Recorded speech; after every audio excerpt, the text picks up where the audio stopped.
Bonjour à tous. Aujourd'hui, une petite vidéo sur l'amour de la police pour compléter les autres, en réalité. Et notamment, je voulais réagir par rapport à une phrase splendide de Marisol Touraine qui, le 18 mai, nous a dit « Les Français aiment la police ». Et elle a ajouté que les policiers savaient que les Français aimaient la police. Alors, au-delà de l'absurdité de la phrase, évidemment, il y a pour moi un effet d'opportunité parce que je vous ai proposé un cours cette année sur solidarité et violence, c'est-à-dire, et notamment sur les violences policières, sur comment est-ce que une violence était toujours informée et rendue possible par un type de solidarité qui lui donne du sens et voilà, qui la rend possible. Et voilà, je vais vous proposer d'approfondir un peu cette phrase « Les Français aiment la police ». Qu'est-ce que ça peut bien vouloir dire? Il y a quand même un truc un peu délirant là-dedans. Vous pouvez aimer votre amoureux, vous pouvez aimer votre amoureuse, on peut aimer ses enfants, ses parents, on peut aimer son boulanger, son quartier, sa bistrotière, sa ville, on peut aimer regarder des mangas ou je ne sais pas quoi, mais aimer la police, quel sens ça peut bien avoir? Est-ce que vous aimez les énarques? Est-ce que vous aimez, je sais pas moi, les électriciens? Pourquoi pas? On peut avoir un certain goût, mais cette espèce de décret d'un amour entre un peuple et une fonction, et quelque chose d'un petit peu délirant là-dedans, et on va s'amuser à l'approfondir. Qu'est-ce que ça peut bien vouloir dire? Nous devons aimer la police. Il faut être dans une relation d'amour, non pas avec un quartier, un quotidien, un amoureux, une amoureuse, votre famille. Non. De l'amour pour la force de l'ordre. C'est bien mystérieux ça. Alors je vous propose de commencer par un petit micro-trottoir. Donc, qu'est-ce que vous en pensez, vous? Moi j'ai envie de brouter. Et vous? Ah, bon, Moi je trouve vachement sympa quand même les super. Et toi, t'en penses quoi? Et alors vous, qu'est-ce que vous pensez du sujet? C'est pour une interview, c'est la télé.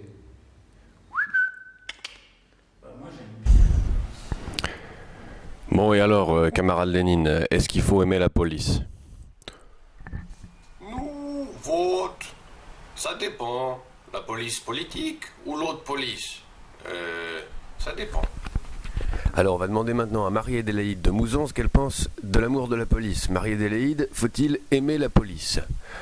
Oh, bonjour monsieur. Oui, eh bien, oui, l'amour de la police, oui, c'est important. Ce sont des gens tout à fait formidables, d'ailleurs, j'en ai parmi mes gens. Oui, ils sont tout à fait remarquables. Oui. Il est bon que le peuple aime la police, oui. Oui, c'est le peuple, il faut qu'il aime la police, oui. Oui, tout à fait, absolument, définitivement, oui. Bon, blague à part. La question m'a vraiment taraudé à cause de cette espèce d'excès de façon de flirter avec l'absurde. Qu'est-ce que c'est que tout un peuple qui aime sa police, tout un peuple qui aime la science politique qu'il administre à travers sa force de l'ordre? Qu'est-ce que c'est que cette esthétisation de l'unité à travers un amour pour l'ordre, un amour unanime pour l'ordre? Il y a quelque chose de la fois d'effrayant et de trivial. Et j'en ai parlé à un collègue, Raphaël Coster, que vous allez rencontrer incessamment sous peu, ou que pour certains d'entre vous, vous connaissez déjà puisqu'il enseigne aussi à l'université Paris 1 Panthéon-Sorbonne. Et voilà, je vais vous proposer aujourd'hui une forme de dialogue entre lui et moi, dialogue qu'on a eu dans un univers, encore une fois, très agréable, parce que comme vous voyez, je voyage beaucoup dans des endroits très jolis, et sur les bords de la Meuse, dans la petite ville de Mouzon, je me suis amusé à lui poser des questions sur l'amour de la police, et la sincérité de ses réponses était extrêmement agréable, donc je veux la partager avec vous. Et puis, je vais m'amuser à commenter ou à approfondir ou à décaler les idées qu'il va vous proposer en fonction de la réflexion qu'on a développée ensemble ce semestre sur la thématique solidarité et violence. Voilà, je vous souhaite une bonne vidéo et puis à plus tard. Ce que je voulais dire par là, c'est que je considère, en tant que citoyen et non pas en tant que sociologue engagé, que la police sert d'abord mes intérêts, c'est-à-dire les intérêts d'une petite bourgeoisie, classe moyenne, vivant à Vincennes, dans une banlieue plutôt huppée de Paris. J'ai jamais eu aucun problème avec la police. Quand je vois un uniforme, je me sens pas inquiété. Je me sens pas, ça. je me sens pas spécialement protégé non plus parce que je suis pas dupe et j'ai certaines connaissances qui me permettent de voir aussi le côté pervers de la chose et les personnes qui souffrent de discrimination venant de la police. Mais j'ai bien conscience que ce n'est pas moi la menace à l'origine. Alors, ce premier passage est très intéressant parce que Raphaël fait montre d'une grande sincérité et d'une grande lucidité à la fois. Et en même temps, il fait une erreur. C'est-à-dire en disant, je distingue ma position de sociologue engagé et puis celle de citoyen, en quelque sorte, celle d'une personne qui vit à Vincennes, membre de la petite bourgeoisie, etc. Mais c'est bien évidemment parce qu'il est sociologue qu'il a immédiatement, et sans l'approfondir dans une réflexion militante, une intuition du fait que, et même une conscience claire du fait que la police, selon lui, sert ses intérêts. Mais pour aller au plus simple, on pourrait dire, parce qu'il est bien conscient que, appartenant à une certaine classe sociale, dont je fais partie aussi, la bourgeoisie culturelle, nous bénéficions, dans une certaine mesure, beaucoup moins que d'autres et beaucoup plus que d'autres, de cet ordre-là. C'est-à-dire du mode de répartition des richesses et des statuts, du mode de régulation des conflits qui nous permet de nous exprimer relativement facilement, de vivre relativement convenablement. Et donc, en réalité, voilà, il produit une espèce de distinction, mais en tant qu'être sensible, mais en tant qu'être sensible déjà sociologue, j'ai bien conscience que cet ordre-là, celui qui me permet de vivre beaucoup plus confortablement qu'une partie des autres Français, est défendu par la force de l'ordre, puisque la force de l'ordre, c'est la force de cet ordre-là. Bien. Et ensuite, il dit quelque chose d'encore plus touchant. Il nous dit, voilà, enfin touchant, parce qu'il se livre, moi je trouve ça vraiment sympa. Je sais bien que je ne suis pas le suspect, que je ne suis pas l'ennemi identifié, qu'en quelque sorte, puisque la force de l'ordre, c'est la force de cet ordre-là, ça n'est pas après à moi qu'elle en a. Mais est-ce que cela doit induire un sentiment d'amour? Raphaël Coster a eu la gentillesse d'embrayer cette vidéo sur la phrase « Moi j'aime la police ». Mais je trouve ça très intéressant justement, c'est parce que cette sincérité nous permet de tout de suite essayer de saisir ce qu'il peut y avoir dans cette formule. Ce qu'il y a dans cette formule, en tout cas tel que c'est explicité pour l'instant, c'est pas je ressens de l'amour, je ressens de la joie quand je les vois, mais je ne ressens pas de crainte, et il existe quelque chose comme une communauté d'intérêt ou une communauté d'identité, puisqu'ils peuvent me reconnaître comme faisant partie de ceux qu'ils défendent. Et là vous voyez comment la solidarité à la fois mécanique et organique s'exprime. C'est pas les mêmes, ils sont séparés. Donc on est bien dans de la distinction, dans de la solidarité organique. Ils ont des fonctions très différentes dans la société, Raphaël en tant que sociologue, les policiers en tant que policiers, et en même temps dans cet ordre-là, les uns et les autres ont une place, moi aussi d'ailleurs. Et par ailleurs, cela passe par une forme de reconnaissance implicite. On verra tout à l'heure avec une remarque extraordinaire qu'il fait, comment ce processus de reconnaissance peut faire plus de sens encore. Mais ce processus de reconnaissance, cette identité dans la défense d'un ordre, ou dans l'appartenance à un ordre, cette identité, le fait qu'il soit et l'un et l'autre, et l'un et les autres, pardon, similairement, ou de la même façon, pour être plus français, inclus dans un fonctionnement social, crée l'identité et lui permet de dire assez naturellement qu'il n'ait jamais eu envie de leur faire des bisous, des câlins ou de ressentir de la joie à leur vue. Mais oui, moi j'aime la police. En fait, il y a comme ça quelque chose dans une forme d'inconscient collectif, cette idée que puisque nous sommes de l'ordre qu'ils sont en train de défendre, alors on peut peut-être dire qu'on les aime, en ce sens que il y a une identification avec leur fonction sociale. Mais c'est pas ton cas, toi aussi? Bah non. Alors devant une telle convocation, je suis obligé de lui raconter, moi, comment j'ai été élevé. Non pas qu'on m'ait appris à aimer ou ne pas aimer la police, c'était pas là la question, mais mes parents qui ont consacré du temps à mon éducation politique extrêmement jeune, en m'emmenant dans des manifestations, en me parlant des choses, en discutant la presse avec moi, me disaient que voilà, les forces de l'ordre, ça pouvait être aussi bien la police de Pinochet, la police de Staline, la police des nazis, la police de Franco, la police de Pétain, la police de qui vous voulez en fait. Il n'y a pas d'amour qu'on puisse avoir par avance, et que par ailleurs ils m'ont aussi enseigné que dans le processus de renégociation de ces droits qui passe par les manifestations, eh bien, parfois on se confronte à la police parce qu'elle défend cet ordre-là et que certains groupes s'y opposent. Et puis par ailleurs, j'ai moi-même été amené à subir, d'ailleurs complètement à côté de la plaque, par hasard, en faisant mon boulot de sociologue, des violences policières, bien que j'ai participé de nombreuses fois à des manifestations, sans jamais user moi-même de la violence. Il m'est arrivé de subir des violences policières au Kosovo, en étudiant des manifestations, ou d'en constater des violences policières en Égypte. Par conséquent, j'ai une forme de méfiance.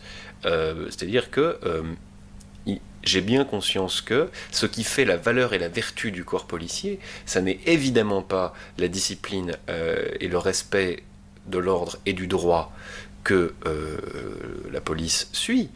Ce qui fait la qualité, la vertu, la valeur d'une police, c'est le droit qu'elle suit, c'est la qualité du droit. Si c'est un bon droit, alors dans ce cas-là, l'action de la police sera vertueuse. Si c'est un droit fasciste, totalitaire, agressif, débile, ou tout ce que vous voudrez, eh bien la force de l'ordre sera débile, agressive, totalitaire et fasciste. Par conséquent, il n'y a aucun blanc-seing. Il faut d'abord considérer l'ordre que la force de l'ordre défend, en tout cas dans mon registre de valeurs. Et là me vient une question que je formule d'ailleurs de manière très maladroite, avec un vous, une deuxième personne du pluriel englobante, mais qui néanmoins donne lieu à un témoignage qui me semble très intéressant de vous livrer.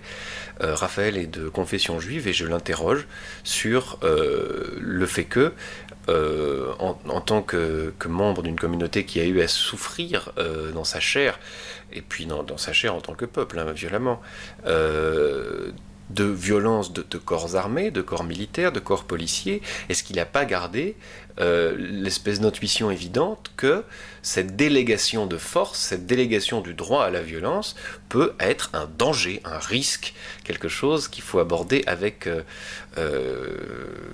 méfiance, intelligence, distance et vigilance? Je vous laisse sa réponse. En tant que juif, est-ce que vous n'avez pas gardé l'expérience du fait que parfois l'uniforme ça peut être une source de danger? Ah oui, non, mais je pensais pas à ça. C'est complètement détaché, quoi. Il n'y a pas de... si je commence à penser à ça, effectivement, il y a une certaine méfiance génétique, là, presque pour le coup, quoi. Enfin, en tout cas, qui se transmet culturellement, forcément, de génération en génération. Ma grand-mère polonaise, donc rescapée de la Shoah, me disait toujours, en quelque sorte, pour vivre heureux, vivons cachés, quoi. C'est-à-dire faisons-nous le plus petit possible, le plus discret, ne clamons pas en vidéo avec un micro que nous sommes juifs, n'en faisons pas étalage, mais ça c'est la pensée ashkénaze aussi, il y a quand même aussi une tradition plus de discrétion. Cela dit, ça n'influe pas forcément le rapport à la police, en tout cas pas à notre époque, pas dans ma génération et dans le pays où on vit, on n'est pas menacé par l'État, on est même plutôt, en tant que juif, plutôt protégé même, il y a certaines leçons qui ont été retenues, mais il y a aujourd'hui d'autres victimes, d'autres populations cibles, d'autres sujets de discrimination, et ça varie un peu en fonction des modes, quoi. Et concrètement, dans ta vie, quand est-ce que tu as eu affaire aux flics? À 2 reprises seulement, et par malentendu. C'est pour ça que je disais que je suis pas concerné par ces sujets-là. Je suis quasiment jamais fouillé dans le métro, sauf quand il y a vraiment des demandes générales pour savoir qui a son ticket, mais... Les seules fouilles au corps que j'ai eues, c'est quand je me baladais à Sevran-Bodotte pour un entretien sociologique. Et là, oui, c'était comme dans un film américain, j'avais jamais vu ça, j'en avais simplement entendu parler. Il y a une voiture qui a fait un dérapage contrôlé 180 degrés, les policiers se sont jetés de la voiture en nous disant à terre, et ils nous ont plaqué contre le sol pour nous fouiller. J'étais presque étonné, je regardais autour de moi pour savoir à qui ça s'adressait, quoi, je comprenais pas. Et en fait, ils nous suspectaient, mon collègue et moi, de venir dans ces quartiers pour pour acheter du shit, quoi, pour acheter de la drogue. Ils nous ont fouillés, on leur a expliqué qu'on était sociologues, ils ont demandé à regarder mon dictaphone, à ce que je déroule la bande, parce que c'était encore un magnétophone à cassette, quoi, il y a quelques années. Et une fois qu'ils ont eu la preuve que j'étais bien sociologue, ils m'ont tapé dans le dos, ils m'ont un peu épousseté. Ils ont dit « Ah ouais, vous êtes sociologue, c'est la merde hein. !» J'ai dit « Oui, oui. » Et puis, on s'est salué amicalement et c'était fini. Mais j'avais qu'une envie après ça, c'était de commettre un délit. Parce qu'il y avait creusé un certain stress, et ça, c'est ce dont témoignent aussi les personnes qui subissent ça plus fréquemment, quoi. C'est vrai que ça engendre un stress. Et c'est pour ça qu'on parlait tout à l'heure de savoir... Est-ce que la police est un problème? Pourquoi est-elle un problème? Pourquoi serait-elle un problème? Pour qui le serait-elle? Quelles sont les conséquences de ce maintien de l'ordre? Alors toutes ces questions sont absolument passionnantes. Hein. Pour qui est-elle un problème? Est-ce qu'il y a un problème? Est-ce qu'on les aime? Est-ce qu'on les aime pas? Comment interpréter les sondages? Tout ça est génial et global. Mais je peux pas laisser passer ce splendide témoignage, ce moment extraordinaire de reconnaissance par les policiers de Raphaël, une fois qu'ils identifient les sociologues comme ceux qui peuvent faire avec eux le constat que c'est la merde, hein, et ou comme Raphaël le dit si spontanément, il lui tape dans le dos. Alors évidemment, lui après, il est complètement outré parce qu'on l'a stressé, on l'a maltraité, mais vous voyez, quand je vous disais tout à l'heure, il y a cette reconnaissance, cette identité de ceux qui protègent un ordre et de ceux qui y participent, et ceux qui peuvent s'identifier au sein de cet ordre, en tout cas du côté de la police, cette reconnaissance est claire. Une fois qu'ils sont sociologues, alors ils ne sont pas des délinquants, et quand bien même ils fumeraient du shit, peu importe, c'est pas là la question, ils sont aussi là pour participer du maintien de l'ordre et d'une certaine forme d'ingénierie sociale. C'est complètement faux, Raphaël n'est pas là pour assurer de l'ingénierie sociale, et par exemple, ce pourquoi on est à Mouzon, c'est pour organiser des fêtes. Mais c'est pas du tout son genre, c'est pas ça la question, c'est pas sa façon d'aborder le travail, mais c'est comme ça qu'il est reconnu. C'est comme ça qu'il est reconnu par la force de l'ordre. Et il y a là quelque chose de limpide, si vous voulez, dans ce moment de reconnaissance et presque de fraternisation. On tape pas dans le dos de n'importe qui. Après avoir fouillé au corps, c'est-à-dire mélanger les corps, c'est-à-dire ce qui est peut-être le plus loin des fonctions sociales, là il y a une vraie reconnaissance. Nous sommes, vous et moi, en l'occurrence moi policier, vous sociologue, ou nous policiers et vous sociologue, en train de prendre en charge, de rencontrer la même chose, c'est-à-dire une menace par rapport à ce que nous devons protéger, c'est-à-dire cet ordre-là. C'est-à-dire un certain mode de régulation des richesses, un certain mode de régulation des conflits, une distribution des richesses, une distribution des statuts. Et c'est vrai que si on envisage la question des banlieues en France, c'est-à-dire des zones de non-droit, c'est-à-dire de certaines zones dans lesquelles les gens n'ont pas le même droit que les autres Français, pas le même droit à l'accès aux soins, pas le même droit à l'accès au logement, pas le même droit à l'accès à la justice, pas le même droit à l'accès au travail, pas le même droit à l'accès à l'éducation. Dans ces lieux de déni de droit, on leur demande de faire semblant d'appartenir quand même à l'ordre. Donc c'est un ordre qui ne peut se tenir qu'à la cravache, puisqu'ils n'ont aucune raison d'appartenir à l'ordre, puisqu'ils ne bénéficient d'aucune des retombées de cet ordre-là. Et néanmoins, les policiers sont là pour maintenir l'ordre, c'est-à-dire en l'occurrence dans ces lieux-là la fiction de l'ordre, ou la fiction de la désirabilité de l'ordre. Et du point de vue du policier qui a maltraité Raphaël, enfin en tout cas qu'il a... Oui, c'est ça, qui l'a molesté, stressé, ou qui lui a infligé le traitement traditionnel qu'on offre aux gens qui habitent dans ces banlieues-là, en l'occurrence à Sevran-Bodotte. Il y a le sentiment que le sociologue est là pour faire la même chose. C'est-à-dire, comme d'autres corps sociaux, le maintien d'un certain ordre social. Bon. Je ne pouvais pas m'empêcher de saisir ça au vol. J'entendais un petit bruit à la fenêtre de l'appartement de ma compagne. Et un petit bruit de cailloux comme ça contre les vitres. Donc moi, benoîtement, torse nu, je vais ouvrir la fenêtre pour regarder si ce n'est pas un oiseau ou un petit chat qui vient chercher Pitance. Et je me retourne vers ma compagne, je lui dis ouais, bon, écoute, je vois rien, la nuit est noire, tout va bien. Et je suis projeté à la renverse et j'ai un énorme trou qui saigne dans le dos. Et en fait, c'est quelqu'un qui s'amusait à cartonner à la carabine à plomb, ou peut-être une carabine à plomb trafiquée, parce que ça faisait quand même des marques, les gugus qui se pointaient à la fenêtre, ou simplement les carreaux des fenêtres qu'il avait en face de lui. Donc on a pris peur, ma compagne a hurlé comme dans le pire film d'horreur. Bon, en fait, j'avais rien du tout, le dos était un peu éraflé, le plomb n'était pas rentré, mais bon, j'en menais pas large quand même. Donc premier réflexe a été d'appeler la police, dans un réflexe de sécurité, de juste savoir ce qui se passait. Bon. Et là, on a vu débarquer 4 molosses, 4 grands policiers qui passaient à peine la porte, qui se demandaient ce qui se passait. Ils m'ont demandé d'aller voir le médecin légiste pour faire état de la blessure. Et après, ils ont fait une sorte de perquisition, de fouille dans tout l'immeuble, porte à porte, pour voir si c'était pas quelqu'un de l'immeuble qui était coupable de ça. Mais ça s'est passé aussi très cordialement, quoi. Aucune question indiscrète, aucune question intrusive. Donc un traitement très très différent de celui qu'on peut entendre dans les témoignages d'agression policière. Ce passage est anecdotique et à la fois très intéressant. 3 choses à noter. La première, d'ailleurs peut-être ça vous fait une petite initiation à un type d'oreille qu'il faut avoir quand on est sociologue. Première chose, le réflexe immédiat. On est menacé, on appelle la police. On est menacé dans son intégrité physique et psychique d'ailleurs, parce que c'est traumatisant de se faire tirer dessus au balcon.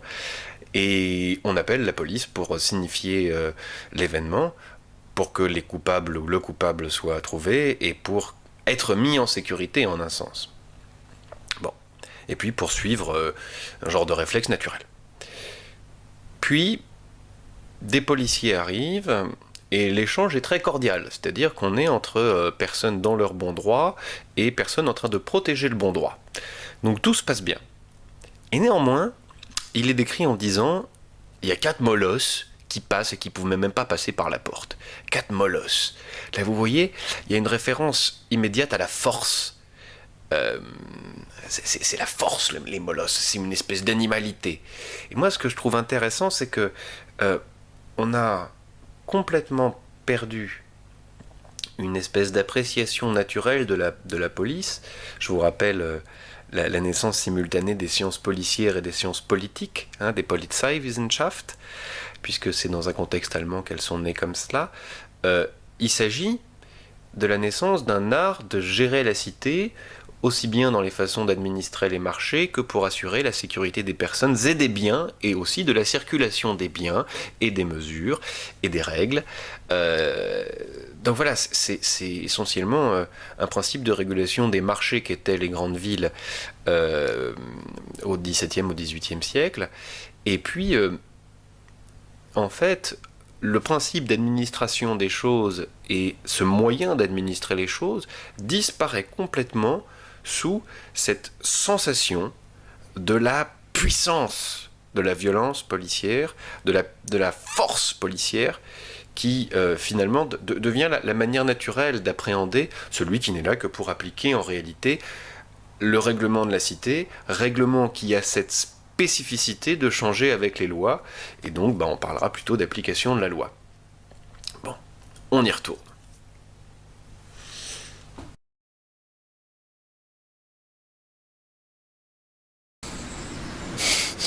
Quels intérêts protège la police? La police protège les intérêts de qui? Quel ordre essaye de maintenir la police? Selon quelle culture? Selon quels groupes sociaux? Et au détriment de qui? Quand on entend Marisol Touraine dire les Français aiment la police, alors quel Français dans quel contexte? Moi je pourrais m'inclure dedans, démographiquement je ferais partie de ceux qui aiment la police. En fait la police m'est indifférente, je suis vigilant quant à la débauche de force qu'elle peut avoir et les dérives que ça peut avoir aussi. Mais je ne suis pas la cible menacée par la police.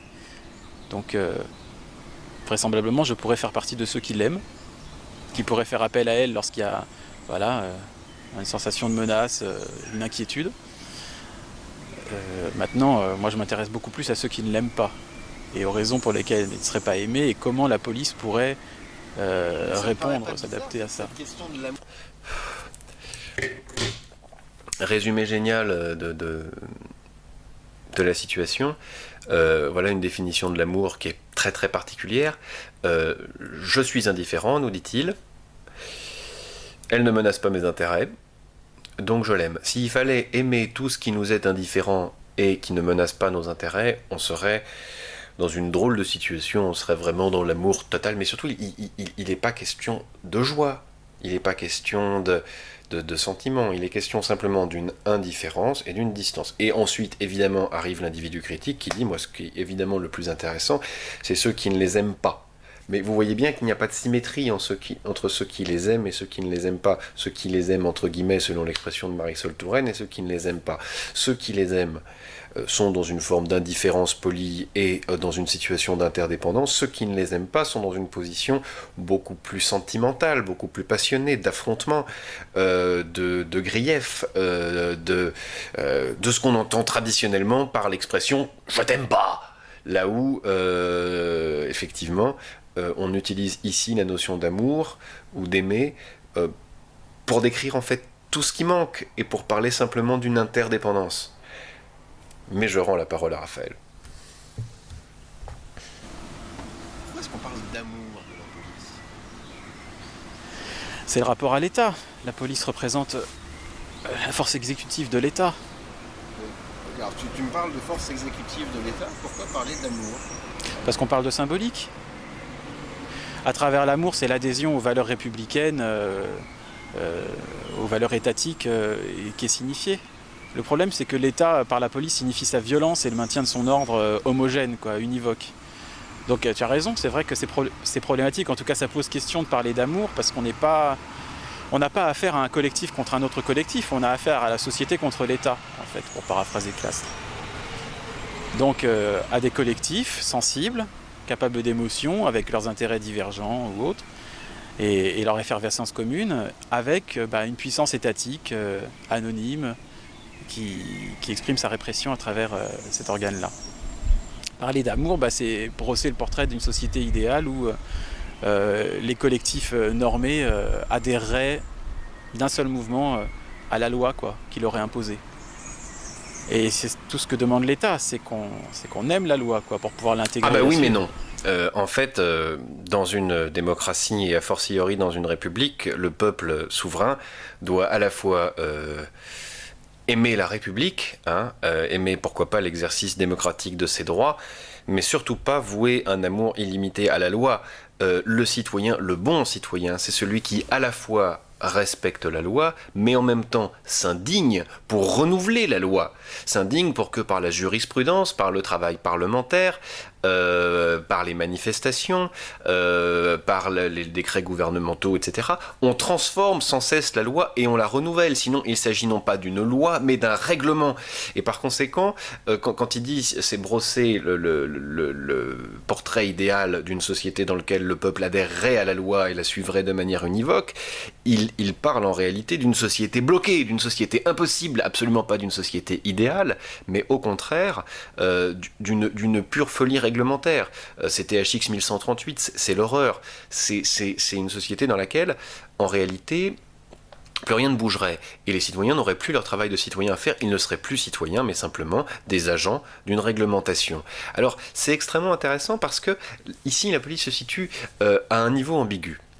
En réalité, elle ne porte pas l'exigence qu'on aime la loi et qu'on adhère à la loi. Elle exige qu'on respecte l'ordre, c'est-à-dire un certain mode de régulation des conflits. Et par conséquent, à travers les manifestations, à travers les mouvements qui sont réprimés, ce qui s'exprime, c'est qu'est-ce qu'il est autorisé de faire dans le mode de régulation des conflits. À quel point le citoyen a le droit d'exprimer son indignation. Quels sont les moyens que le citoyen a le droit d'utiliser pour exprimer son indignation. Et par conséquent, la violence policière est là pour limiter l'expression du citoyen dans la revendication de la transformation de la loi. C'est aussi simple que ça. Elle est là, en tout cas dans les violences policières qui ont eu lieu récemment, pour limiter l'expression du citoyen dans le mode de régulation des conflits, dans la régulation des conflits entre membres de citoyens. Mais revenons sur ce point-là extrêmement important. L'amour de la loi C'est l'amour du travail de la loi, c'est l'amour de la transformation de la loi. Et par conséquent, la police qui est là pour défendre un régime démocratique et républicain est là pour encadrer une perpétuelle transformation de la loi. Ce qui veut dire qu'ils défendent la loi, c'est-à-dire qu'ils défendent quelque chose de mouvant, quelque chose d'instable, et qui a vitalement besoin, pour être une loi et non pas un règlement, pour exister en tant que loi et pas simplement en tant que règlement, d'être nourri par la contestation, d'être transformé, d'être chahuté, d'être dénoncé, de susciter l'indignation. Une société démocratique ne peut pas fonctionner sans citoyens qui respectent la loi tout en s'en indignant, tout en la remettant en question sans cesse. On reprend. Mais c'est quoi l'amour? Moi, l'amour dans ce sens-là, je le comprends comme un sentiment d'adhésion. Donc c'est voilà. Quand tu aimes ta femme, tu adhères à elle? Non, dans ce sens-là, c'est pas le même amour. C'est une passion. Bon, c'est un attachement affectif. Mais quand elle dit... Le sentiment d'adhésion, c'est l'intégration d'une norme. Quand j'aime ma femme, je n'intègre pas sa norme, au contraire. Je pense que je l'aime justement parce qu'elle n'obéit pas forcément aux mêmes normes que moi dans la différenciation. Mais dans ce cas-là, Marisol Touraine aurait dit les Français soutiennent la police, ils la comprennent, ils l'acceptent, ils l'apprécient. Elle a dit ils l'aiment. Ah oui, parce qu'elle parle de la loi. Elle aurait pu dire les Français adhèrent à la police, mais ça aurait été peut-être poussé encore plus loin l'hypocrisie, quoi. Parce que pour le coup, on sait qu'il y a tellement de revendications et tellement de problèmes aujourd'hui. Alors en disant les Français aiment la police, elle a voulu se faire une parole prescriptive, normative, ou qui serait immédiatement suivie de réalité parce qu'elle l'a énoncé ainsi. Comme quand Manuel Valls dit nous sommes en guerre, à force de le répéter, il va finir par décrire une réalité qui va rentrer et qui va devenir normative aussi. C'est une stratégie de communication en somme. Elle n'est pas soucieuse de faire de la sociologie ou de révéler la réalité, encore moins la complexité de la réalité. Elle procède par pensée-image et elle veut faire rentrer dans la tête des messages qui deviendront, espère-t-elle, après une réalité sociale. Mais nous, notre rôle en tant que sociologue, c'est de montrer que c'est plus complexe que ça et que c'est pas mal parfois de prendre en compte les réalités sociales pour affiner les messages. Il parle bien, mon copain, non? Tu sais ce que les Français aiment?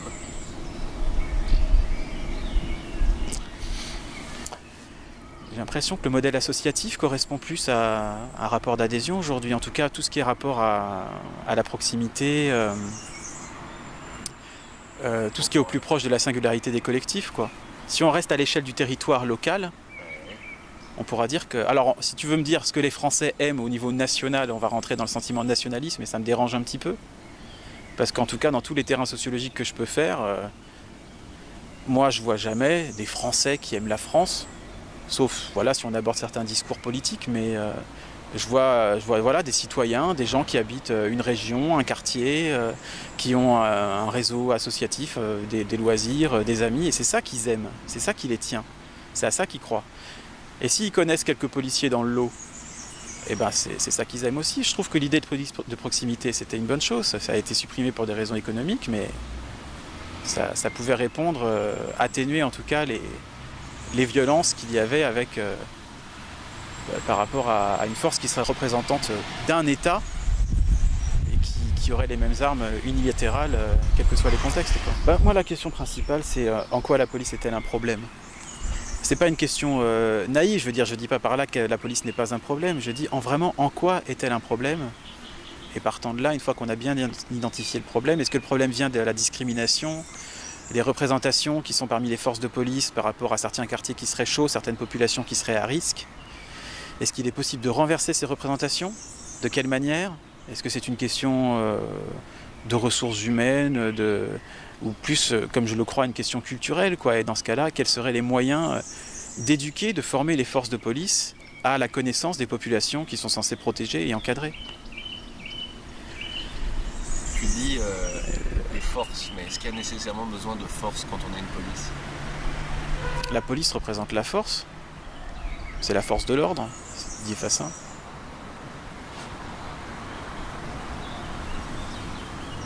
Après, est-ce qu'il y a nécessairement besoin de force? Non. Théoriquement, la police est censée, si on prend la devise américaine, quoi, protéger et servir. accompagner, répondre voilà, aux besoins des citoyens et pas forcément être dans une approche répressive.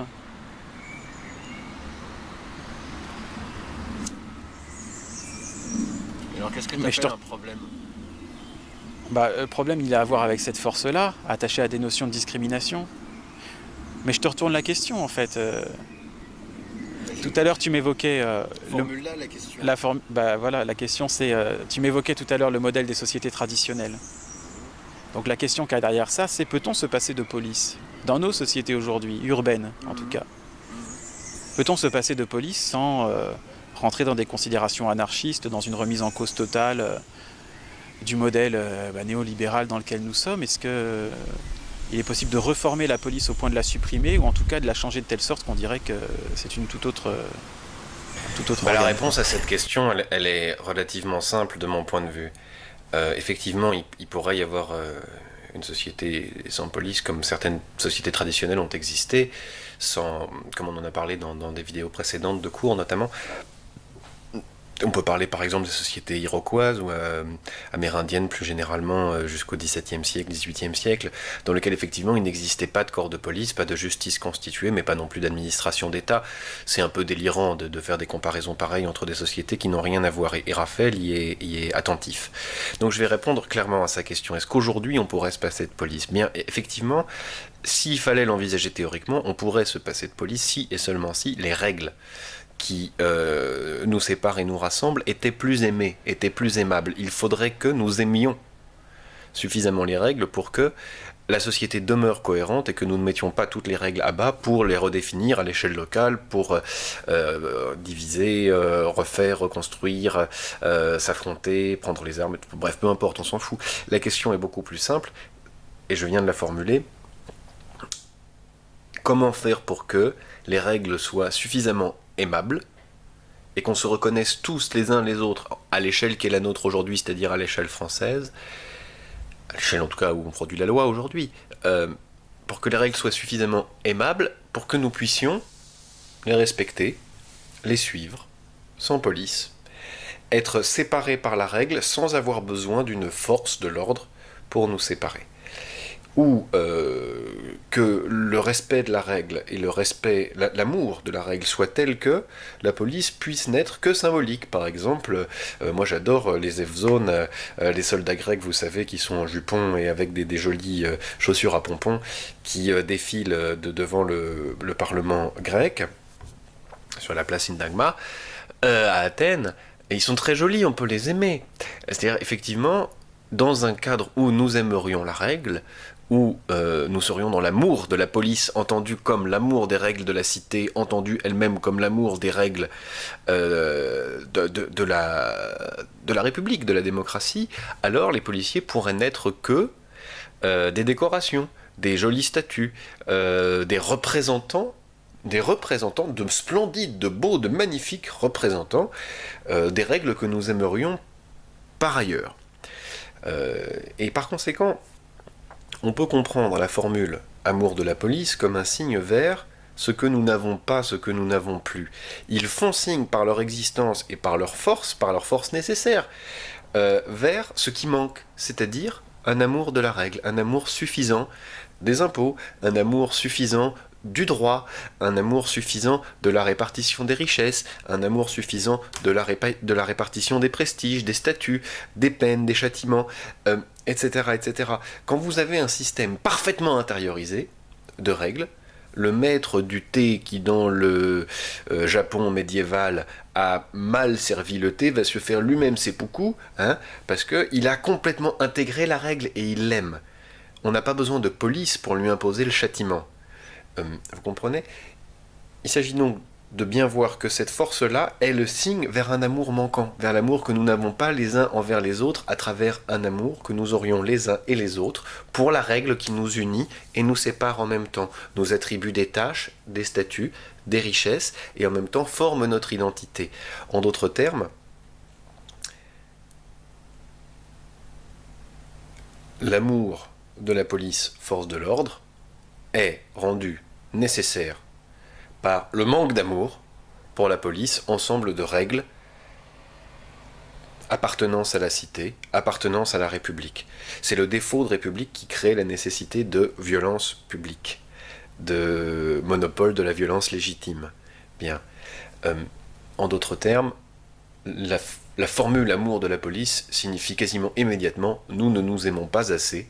Les règles qui nous unissent et nous séparent, les règles qui nous maintiennent ensemble, les hiérarchies qui nous séparent, la régulation des conflits, la distribution des statuts et des prestiges n'est pas suffisamment aimable. En d'autres termes, ici, amour signifie manque d'amour. Bien, mais nous retournons sur les bords de la Meuse.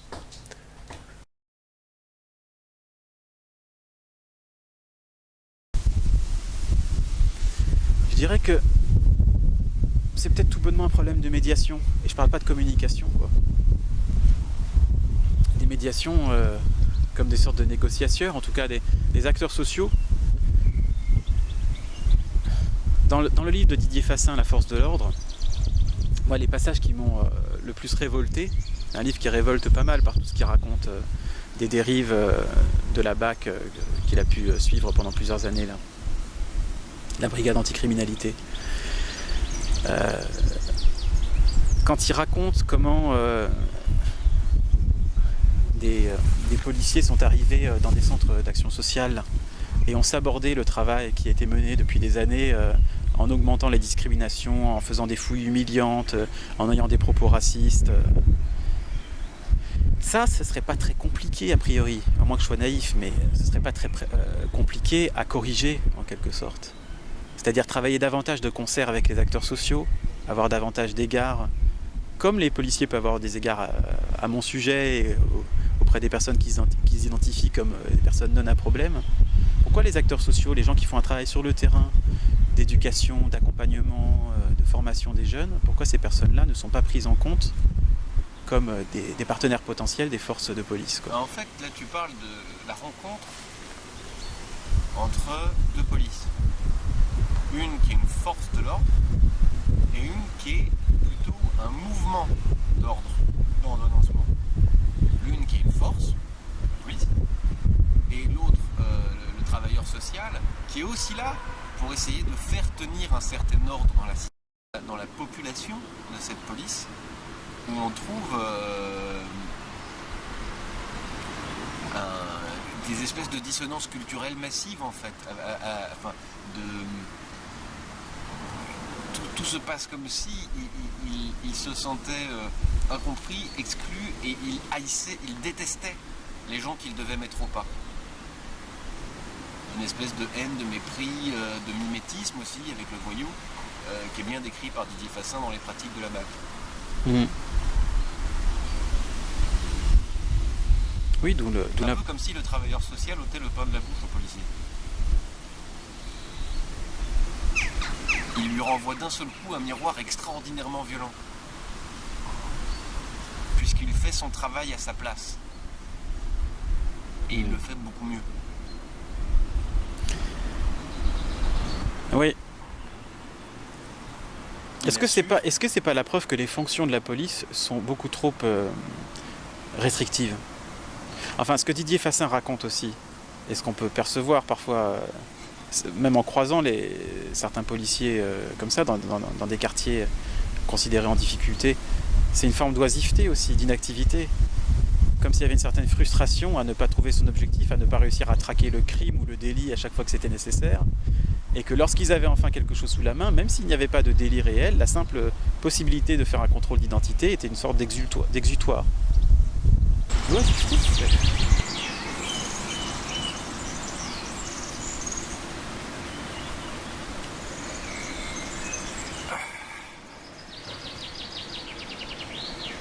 Anything else to say? Not for the moment. Ok, I'll be ready.